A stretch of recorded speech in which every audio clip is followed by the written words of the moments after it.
É hora de mais uma teoria de Star Wars, é hora de mais uma teoria sobre a origem do Snoke e sobre a importância do bebê Yoda para o Império. Mas antes de começarmos, eu preciso te avisar que esse vídeo contém spoilers do quarto episódio da segunda temporada de The Mandalorian. Agora, apertem os cintos, segurem-se na cadeira, pois começa mais uma viagem pela mente de Abilo.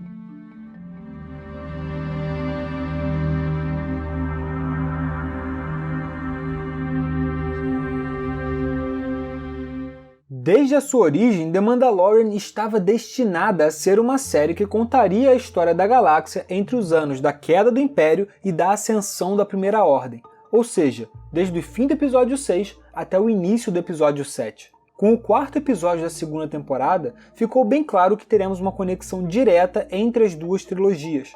Essa conexão é construída entre dois personagens, o não tão temível líder supremo Snoke e o adorável bebê Yoda. É isso mesmo que você ouviu. Essa coisa fofinha e talvez um dos personagens mais populares da história da franquia Star Wars, chamada bebê Yoda, está diretamente relacionada à origem do líder supremo Snoke. E The Mandalorian deixou isso bem claro. Quando o Mandaloriano e seus aliados invadem a base imperial em Nevarro e chegam ao laboratório, eles se deparam com vários tanques de Bacta, com cobaias numa posição retorcida, parte de algum experimento científico. Isso tudo fica mais claro quando um holograma do Dr. Pershing é ativado e explica boa parte do plano imperial e o porquê eles querem o bebê Yoda, afinal. Na novelização de A Ascensão Skywalker, fica claro que o Palpatine precisava de um novo corpo para se apossar, porque aquele que ele estava usando já estava só o pó da rabiola, né? Porém, e isso é muito importante, o novo corpo precisava ter uma relação forte com a força. O seu sangue precisava ser capaz de receber um espírito extremamente conectado à força. E o que explicaria isso de uma forma melhor do que uma alta contagem de midichlorians? É mais ou menos nesse sentido que a explicação do Dr. Pershing segue. Os remanescentes do Império estão desenvolvendo uma técnica de clonagem.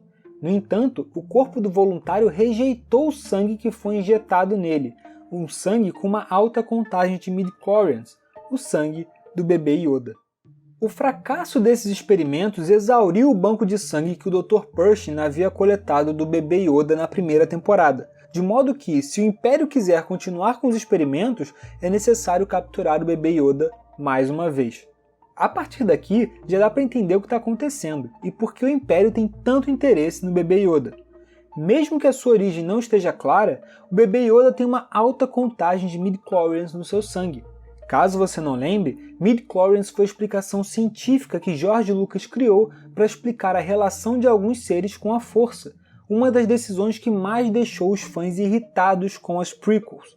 Desse jeito, ele seria uma fonte de sangue extremamente eficaz na tentativa de criar um corpo forte o suficiente para que o imperador pudesse se apropriar, uma vez que ele precisava que o sangue do seu hospedeiro fosse capaz de receber todo esse poder ligado à força. Porém, como sabemos que no episódio 9 o Palpatine ainda está dentro daquele corpo decrépito, muito provavelmente o plano do imperador não funcionou. Ou seja, o Dr. Pershing não foi capaz de utilizar o sangue do bebê Yoda para criar um hospedeiro forte o suficiente para o espírito do Palpatine. Mas e se dos erros durante o processo de clonagem, o Dr. Pershing conseguiu dar a vida a uma criatura sensitiva à força? Mesmo que essa criatura não estivesse em seu auge, essa figura poderia ser útil ao Imperador e à sua nova organização, a Primeira Ordem.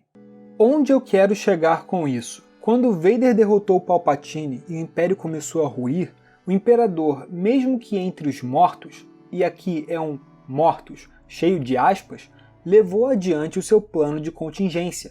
Esse plano consistia em queimar, destruir o que sobrou do Império, enquanto alguns membros selecionados fugiam para as regiões desconhecidas da galáxia para refundar uma nova organização, que seria a Primeira Ordem. No entanto, a própria existência do Palpatine parece ter sido mantida em segredo, então pense bem no que isso podia significar.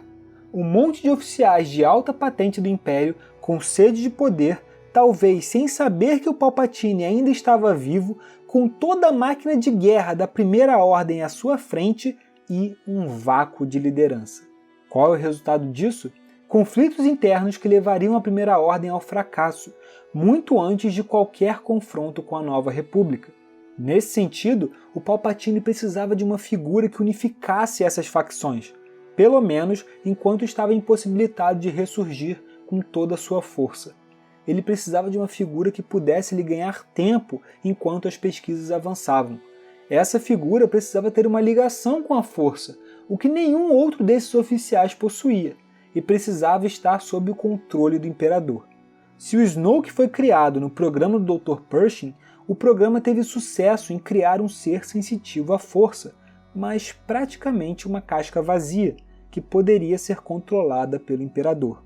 A semelhança entre as figuras que estão retorcidas no tanque com o próprio Snoke é uma pista muito forte. Lembrem-se que no episódio 9 foram mostrados vários corpos do então líder supremo Snoke jogados em um tanque no laboratório em Exegol, logo no início do filme.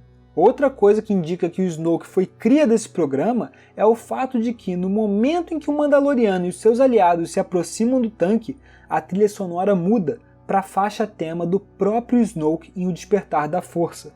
Por sinal, a faixa se chama Snoke. Escuta aí. What the...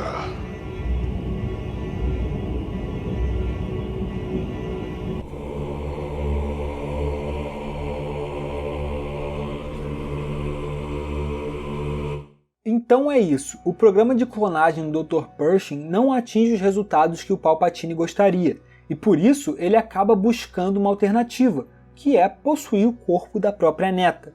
E ok, a gente não está aqui para julgar. No entanto, o programa cria a marionete que o Imperador precisava para manter a Primeira Ordem unida e organizada, enquanto ele mesmo se preparava para o seu retorno. É assim que o bebê Yoda se conecta à origem do Snoke. Agora, outras perguntas que a série precisa responder, e eu vou buscar fazer outros vídeos para tentar explicar, são: esse programa de clonagem seria uma ordem direta do Palpatine no seu plano de contingência? Ou a criação do Snoke foi algo que saiu da tentativa do Moff Gideon de se transformar num ser sensitivo à força? O vilão usa uma armadura com várias referências ao Vader e carrega o seu próprio sabre de luz. Então poderia ele estar em busca dos seus próprios objetivos com essas experiências? Seria possível que o Moff Gideon tenha sido submetido aos experimentos, ter tido acesso à força, mas com a fisionomia deformada, vindo a se tornar o Snoke? Para saber a resposta dessas perguntas, eu sugiro que você se inscreva no canal e ative o sininho para não perder nenhuma novidade. Aproveita para curtir e compartilhar o vídeo, além de deixar um comentário aí embaixo para a gente trocar uma ideia sobre essa teoria. Mais uma vez, muito obrigado pela sua presença nessa viagem por essa louca, perigosa e, por que não, cientificista Mente de Abilo.